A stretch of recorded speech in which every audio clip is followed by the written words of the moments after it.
Welcome to the Grow Strong Leaders podcast.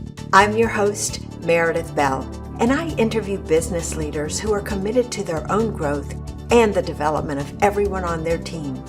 If you enjoy my podcast, be sure to subscribe and rate it on your favorite podcast platform. Thank you for joining me today. I'm your host, Meredith Bell. And if you know someone who struggles with executive functioning challenges, such as ADHD or autism spectrum disorder, known as ASD, you're going to find this episode really valuable. We're going to learn together what we can do to support these individuals, whether they're an employee on your team or a family member. And I'm very excited to have as my guest today someone who is a real expert in this area, Michelle Raz. Michelle, welcome to my show. Thank you so much for having me here today. Well, I'm just so excited about you being able to share such wisdom with us on a topic that I think is of great interest to so many today as we focus on this whole idea of diversity, inclusion, equity, and belonging. And so before we jump into the questions I have for you, let me introduce you to my audience. Michelle is a certified career coach and the owner of Raz Coaching, where she works with neurodiverse professionals and takes them from feeling like a misunderstood outsider to feeling like they belong, by taking them through a process that identifies their strengths and gives them strategies for success. And in case you have a teenager in your home, she's also co-founder of Thrivister, an academic coaching company specializing in high school and college students. And Michelle is also the author of Happiness+Passion+Purpose, which she wrote to guide people to identify their strengths and discover the career they love. So Michelle, this path you have taken to develop the expertise you have today, I would love for you to share a bit about that journey around your interest in and focus on executive functioning challenges. Sure, absolutely. So really, it is rooted in two areas in my life, compassion for others and experiences within my own family. These often shape, who we are today. And so I'd like to just kind of go back briefly through some chronological history.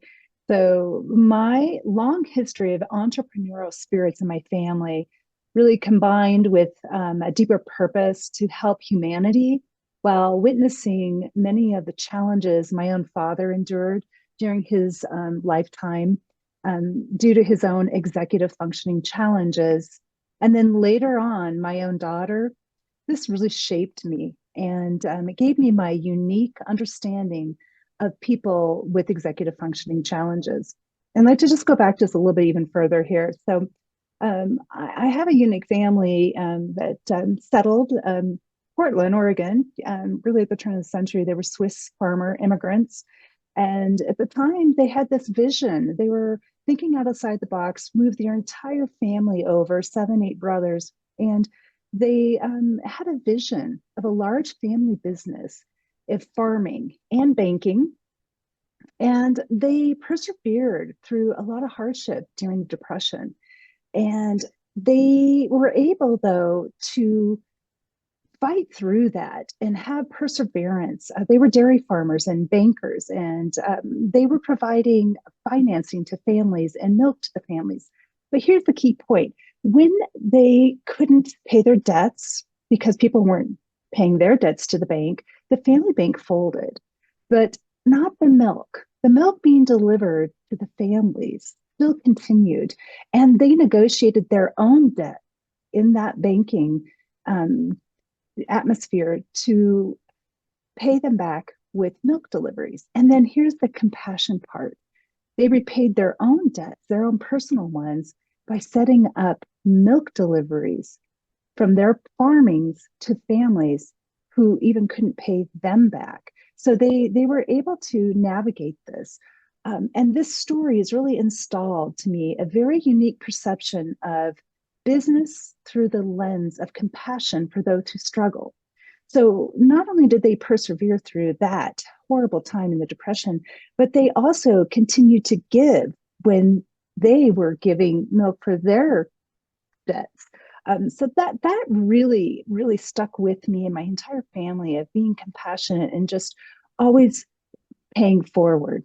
Now, then the other part, which is even more so, where I really got jumped into the business aspect of EFS, or executive functioning skills and challenges, is my own father. And I believe that he was never really properly diagnosed with executive functioning challenges. But yeah, he was a fearless rebel and maverick, who used his ability to hyper focus to break through into a 100-year-old tugboat and barge operation on the Columbia River and Gorge in Oregon.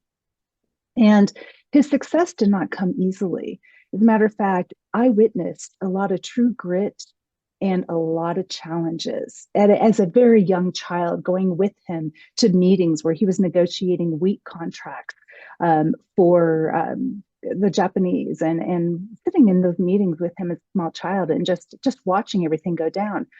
I really believe that he was undiagnosed, neurodiverse, and yet a very high functioning businessman. This strength that he had, this vision, is something that he could see things when other people would see failure. He had this unique ability to see through how to make things work. And I will just dive so briefly into his story. Literally in my backyard growing up, we had, he was a self-proclaimed engineer, and he literally had taken a speedboat that was at an auction that nobody wanted for the city of Portland fireboat, and built a tower to make it into a tugboat that could push barges up the river. And he was able to do this and be the fastest boat on the river, which then he was able to outbid competitors. And then he earned his place in this industry that was so hard to break into, selling this wheat to Japan that I was witnessing him negotiating these contracts for. The strength and determination it took to accomplish this led to many articles in the Oregonian about his unconventional tactic, the maverick. He was brilliant. He was an out-of-the-box thinker, but he struggled. He struggled with interpersonal skills, following directions, and time management. So I found myself thinking of ways he could be more successful without so many hurdles in his life. If only people understood his thinking process. At that young age, I knew it was different. It really impacted my views and the ways, people find their success in their life. And I became a curious observer who thought, how can I help people? And I developed a unique way to connect the dots in other people's brilliant lives. This, really instilled my belief that I apply today, that anything is possible to be a maverick in your own life and push through your own inner challenges, breaking ceilings or boundaries. So this has been my journey, and I really feel that anybody can make your own way in life, no matter what your challenges are, if you look at it, through the lens of your strengths, and then find strategies to navigate those weaknesses. Through my compassion and understanding and knowledge that I've gained over the years, this is my purpose in life, which I find somewhat selfishly very, very fulfilling. Well, it's a beautiful story, the many facets of it, Michelle. And I think it would be so helpful for us to have common understanding of some of these terms that are becoming more widespread. But let's back up and look at that phrase, executive functioning challenges, and also this whole idea of neurodivergent. And let's talk about those. Help us understand what each of those phrases means and is associated with. So as we go deeper into looking at that, we all have a common understanding. Right, sure. So executive functioning skills, I like to say is the orchestra, right, in the prefrontal cortex that is allowing you to initiate tasks, to plan ahead, to regulate yourself. And neurodivergent is simply a term that is used to describe individuals who are atypical, not atypical neurologically functioning, as in people with ADHD, autism, dyslexia, etc. So it's important that being neurodivergent is not a disorder or a deficit, but rather a natural variation in our cognitive processes or behaviors. So I like to think about, if you have a straight line and you have your highs and your lows, these people have extremely talented highs. Like my own father it was brilliant. He was actually diagnosed, well, I should say he was never really diagnosed with anything, but he was tested because of his very maverick ways, his IQ. And it was like extremely 165. But the lows were really lows. And so if you can think of like that wave, that is where you would see and define the neurodiversity in somebody. And so oftentimes I'm saying, well, I'm pretty neurodiverse, but in a typical neurological functioning would be more in the middle range, right? We all have kind of highs and lows, but these people, they're more extreme. That's really helpful to hear it that way. So with people that do have these more extreme highs and lows, what are some of the barriers that they might encounter or face that the rest of us that are more middle or less diverse might not? Yeah. So the negative parts of them are the stigmas, discriminations, and because of the stereotypes and whatnot, it can lead to them being discriminated against. Obviously, not feeling that they belong. When we looked at the DEI plus B belonging, these are those people. So that, environments that are not designed to accommodate, a neurodivergent person, it could be overwhelming and stressful. And so it can make it really difficult to participate in work activities or even just to work effectively. So the misunderstanding, the lack of support they have in the workplace, that can really make them an outsider. So they often have challenges with communication and social skills. I work a lot around those, whether they are withdrawn and don't talk, or completely the opposite. They're about the hothead, in the office. And then another major factor with a lot of the clients I work with is that sensory overload. If you've ever noticed somebody that comes into an office, they don't like the bright lights, they don't like the loud noises, and they might appear agitated. They might have some outbursts or completely shut down because they know that they have all this anxiety inside of them because of this overload. Those are some things that can really keep them from their ability to focus at work and engage with other people. So what we can do, what we can do in the workplace to recognize them and address these barriers, and support a more inclusive and supportive environment, we are going to help them thrive and reach their full potential. And honestly, these people unearth their unique gifts. And I say gifts, and I'm going to accentuate that because their highs are where their gifts lie. Well, let's look at it in a practical way. You mentioned the social skills, communication skills can be a challenge, as well as that sensitivity to too much overload. What about time management and organization? Is that another area that we might kind of have our radar up to look at or look for?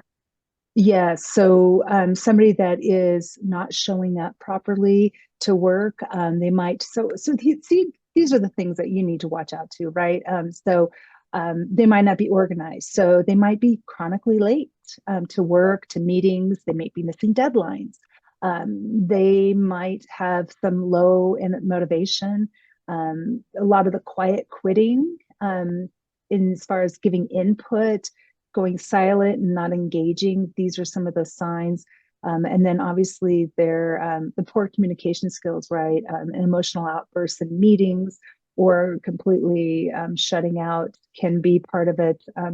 It can make working in a team difficult if they have poor time management skills and short-term memory deficits, and the organization. Another factor that I'd like to talk into, and I actually have a really good example that just happened to be, well, not necessarily to me, but I got a phone call from the HR director. And these neurodivergent people oftentimes have a hard time transitioning. They have a hard time being flexible in their thinking. And that's part of the executive functioning skills. They have difficulty following directions. It can be a combination of short-term memory issues or even interpretation, what they're hearing and how they're processing it and how it's coming out. And it can lead to a negative attitude. And here's a perfect story that I had. So just this last week, I had an HR director reach out to me, just exasperated, not knowing what to do. I cannot deal with this employee. They are misunderstanding. I told them something to do. They came back to me and they're, feeling combative with me. And so I said, okay, let's have a meeting and let's talk this through. And I've already met with the employee in the past. And what I've realized that this employee is that they really have a hard time being flexible in their thinking. And this employee is extremely valuable to the company, out of the box thinker, so dedicated. You couldn't get another dedicated person willing to work through the challenges that are put in front of her. But the inflexible thinking and the way she heard what the director was saying put her in defensive. And she ended up misunderstanding what it was that needed to happen. So I was able to reach out to the director and say, let's think about the thought process and share the steps that particular employee needed to unravel this. And it really was, they were on the same page, but it was a different approach. And so I gave the HR director a strategy of how to approach and deal with issues in the future that come up with this particular person by gaining an awareness and an understanding of their flexible thinking and the difficulty of following directions and how to give those directions. That is such an important conclusion. And one of the big takeaways as I was listening to that story is we can be so quick to make assumptions about a person's motive for their behavior, what's driving that behavior or the reason why, or jump to conclusions about them and judge them without understanding what's really going on with them. So I just really appreciate your sharing that example. Yeah. And if I might just say a couple other things is that even though these people are challenging in their own ways, their strengths really outweigh their challenges and what they put against the company. And here's the other thing is that they may feel shame and embarrassment and want to retreat. But if you have a vulnerable atmosphere where they feel that they have a safe place to talk, then these people are incredibly resilient. They've had to navigate in a neurotypical world their entire lives. And so they're used to having to redo things, to readjust, to come back, even apologize. And so it's really important, though, to understand not only what's going on, but then the approach, the strategy that you want to use.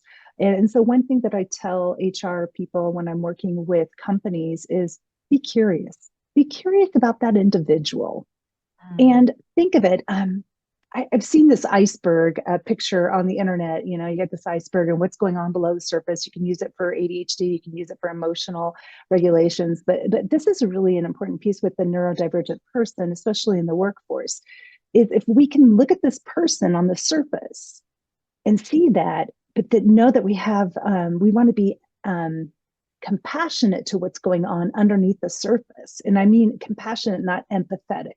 Two differences, and I won't go into those, but to understand their struggle. They probably know what they need and will willing to talk about it if they feel safe and vulnerable. So I would love to get these three tips in for anybody out there. So if you're in a situation like this and you're confronting an employee, or it could even be a boss, honestly, and you're directly having to relate to them and help them navigate a situation, and I'm sure they're so thankful for that support. I know the CEOs that I work with like their support team, but anyway, is to set realistic expectations and prioritize what it is that they need to do. And then here's another piece: prioritize their self-care. Everybody should prioritize their self-care, but somebody that's neurodivergent really needs to stay centered and know what they need to navigate in this neurotypical world with whatever they're dealing with, if it's emotional regulation issues or their ability to take information in and process it and put it back out there, like this other woman I just mentioned. And then another big factor is we are so programmed to multitask in this world. I can't say it enough. It's really an issue, and it's a really compounded issue with somebody that is challenged with executive functioning, challenges in their life. So avoid the multitasking as much as possible. I will structure a day very, very carefully with a client to make sure that they're limiting their interruptions from email, social medias, or chat, and have certain times of days where it's just quiet, and just strategies, turn off your focus, turn on the focus, turn off your phone, and do your work. And then lastly, when you do need to have these conversations, use positive talk. They're used to having their own negative talk built in because of the years of having to always correct their behavior in the typical world. And be careful and put a little thought in reframing some of the negativity that you might find yourself wanting to say. And if you can pause that, it's worth it. It's not easy, it's challenging, but if you can be the observer and you can think of what you want to say and how you just think of that person, and what they need, what's going on below the surface of their iceberg, and approach it that way, then you will have a very loyal, dedicated, brilliant, gifted employee, boss, coworker. As I'm listening to you, Michelle, I love all those tips. Here's an important question. Mm-hmm. Someone who has gone through, they've navigated their life up to this point, never having been diagnosed with one of these conditions, disorders, or challenges, whatever is the right word to call what the specific area they're challenged with. So if they don't have that self-awareness, what's the best way for an employer or a manager to approach having a conversation with a person like this? Because we don't always know, is this really a neurodivergent issue or something else? So what are some ways to try to talk to someone to find out if they know already what challenges they've been experiencing over time? Yeah, you hit it on a really good point. So what do you say? What do we do? And I actually have a whole list of questions that can tap into this that I provide to people. But the basic is what we want to say is we want to ask powerful questions, and that can help them identify their own strategies to unearth what it is they need and help them thrive. And so it's really in how you are asking those questions. And so as an employer, this is what I say to, with Thrivister, I train all the coaches and whatnot. And so when I'm training people, I say, if you were asking questions where they can simply say yes or a no, you're not going to get very far with that person. You're not going to make that connection. You're not going to open up that vulnerability so that they will actually share with you what's going on and what they need. But if you can ask questions with a what or a how, you're going to get really far. So without giving you every single question that I have a whole list of doing, if you could just start with the what and the how, and then think about that. How can I help you today? How can I accommodate you so that you can show up to the meetings on time? What, what can we do in the office? And so that is a really important piece. And when you phrase it like that, you're creating a positive atmosphere. And you could even start it with recognizing their strength. You contribute so much when you show up on time to a meeting. How can we help you get to the meeting on time? Whatever it is. Okay, and so that, I think, encourages self-awareness. And in the in work environment, we all could use a little self-awareness, right? Emotional intelligence. And so these are ways that you can do that without actually having to go in to look at their files if they've listed. My clients don't really list it. And then that's an issue, going into the workforce. But luckily, we're in a different world today. People are owning it, and that's okay. Because boy, when they've got the support they need, their gifts shine and they're amazing people. I think back to my own father. They're mavericks of their own life. They're out there making huge impacts. And so by providing that training, that support, those questions, we're really providing them an area where they can be the best version of themselves. And of course, you can offer mentoring or coaching where they can feel safe in a safe environment. And I've done a lot of one-on-ones. And so, or even training somebody in the HR department to handle these kinds of things so that they can thrive and have a positive productivity output in their company that, of course, is going to, help the bottom line of the business you're in. So increase productivity and employee satisfaction and obviously retention. That one particular client that I talked about, 2 weeks ago, she was quitting. I can't do this. Her shame and everything was catching up with her. I'm not good. The negative self-talk, and we were able to shift that around and show her how immensely valuable she was to the company. Now, that didn't mean that the HR director, I didn't need to have to, explain and educate the director how to handle that client, that employee, but it absolutely is a process that's worthwhile in the end. And once you start to do it, it becomes a lifestyle, the way you interact, not only with your colleagues, but people in your lives, your family members as well. Mm-hmm. I think that is such a critical point that you've made there.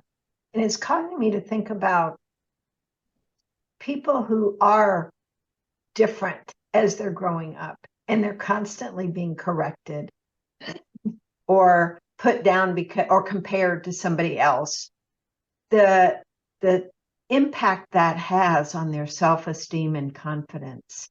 Mm-hmm. And what they're saying to themselves as a result of what they've heard over time. I just think the power of what you're doing is so critical because you're really reframing this. I love your focus on helping them to discover what their true strengths are. And anyone who works with or lives with someone who has this neurodivergence, they've seen where this person is just amazingly brilliant and other areas that are challenging for them. And I think too often for anyone, we tend to look at where the shortfalls are instead of focusing on really developing those strengths. So for people in the workplace, we all have certain areas of responsibility. What's your guidance for someone who does have this individual who's extremely brilliant in a certain area and they have these shortfalls? as I was thinking about your questions, I thought one of the ones that might be, and you tell me if this would be a good one or if you have a much better one, but the idea of asking the individual, how can we on the team support you in this area where you seem to struggle? Mhm. Because that to me, discussing the elephant in a room where someone is not seemingly able to pull themselves up by the bootstraps to make this happen or get this done, what would you suggest? Right. The first thing that comes to my mind is, do you have a work culture that is conducive to ask that question in the first place? So a lot of times I'll go into companies and they're getting the idea of the value of the work culture being a positive, safe place to be vulnerable, and that it's a little different than some of the old school philosophies. But the type of clients that I'm working with these days, are used to collaborating and they're used to sharing and not being held or judged. And so that to me would be the number one place. And then I would be really careful to make sure that they feel that they are trusted, whoever that person is. And hopefully whoever is the direct person working with that, they are somebody who is neutral. So you have to be authentic, you have to be trusted so that they can be vulnerable. And then you can ask those questions. You can ask the really hard questions, and they need to feel safe. And so when you approach it like that, I think almost anything is on the table. And always, always look at the strengths, and not as a checkbox. Look at the strengths. Well, okay, we know that you're really good at speaking in front of the company. You have some great productivity ideas. You're always good about correcting yourself if you've done something wrong. But talk about what those are and how the value to the company is so important. How does that economically affect the company, their abilities, their unique gifts, and really let them know that they are valued, they're treasured, they're needed, because ultimately they are needed. We need people that are innovative.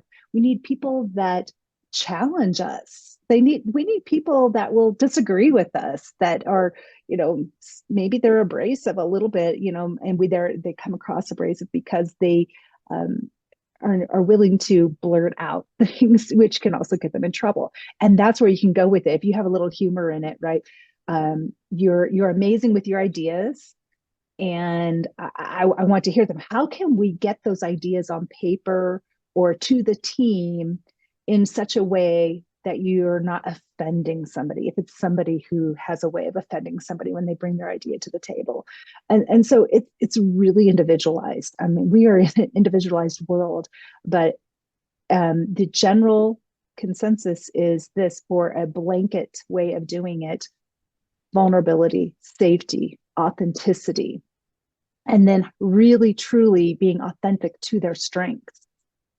And then where does the roadblock come in? What is the challenge that we're not seeing their unique gift? And so then we can provide a strategy around that. So for instance, if it's somebody that comes to I'm just making something up, a weekly meeting, your admin meeting, and they're coming in strong with all these ideas, and it's like a bullet point, and everyone's caught off guard and they're feeling like, there they go again, they're coming through too strong. And then the person goes away because they're not getting that warm reception back. There's some interpersonal skill stuff going on. Then they retreat, and they're feeling that lack of confidence again. Maybe an approach, if they have somebody trusted that they could talk through with this, is to come up with their ideas on paper first and give some ideas and somebody help them word that correctly to get some soft skills in there, some language around that. So that would be one way to be able to do that. And then follow up. Sometimes we just, we tell them about the problem, how it needs to get fixed, and then we just move forward. But you need to kind of circle back and let them know that this is the right direction, gives them some of that positive reward. We all do great when we given positive feedback. And I don't mean at the next, whether it's a quarterly, hopefully it's less than a quarterly feedback, but give that immediate feedback. These people need to hear it so that we can adapt and change the behavior, because they can improve their behavior given that tight feedback loop. So that would probably be my last piece of it as well. Thank you. Well, Michelle, we could continue talking, I know, for another hour. Given our time constraints, we need to wrap up. You've really helped, I think, open my audience's eyes to what we really are talking about here with these executive functioning challenges, the neurodiverse individuals. And I want to thank you for the work that you're doing, because it's so important to bring this out and make it okay to talk about the differences that we have in our workplace and how to honor those individuals and make the most use of their talents, as you said, so the company has great value and they feel valued. So I know I'll have some listeners that will want to follow up with you, maybe for themselves, for someone on their team. Talk about how they can get in touch with you and get a copy of your book. Oh, well, thank you. Yes. Well, first of all, thank you for just, having me as a guest, because selfishly said earlier, it helps me be in line with my own passion, my own purpose in my life. So it's a win-win all the way around. And so my book, Happiness, Passion, and Purpose, is on Amazon. It's also on my website. So I have razcoaching.com. And then I'm also, on LinkedIn. Please reach out to me on LinkedIn. I have a newsletter that you can get on LinkedIn. And of course, the book being on Amazon. And then for anybody that has children, I would say children, let's just say high school, college students in the academic world, I have the company Thrivister, thrivister.com. Mm-hmm. That's great. Michelle, thank you again so much. And I look forward to staying in touch and hearing more about the great work you're doing. Thank you so much for having me on today. Thanks for tuning into my podcast. Now head over to growstrongleaders.com and check out our 2 books, Connect with Your Team and Peer Coaching Made Simple. While you're there, download the free facilitator guide to find out how to implement our unique peer coaching system. Until next time, I'm Meredith Bell.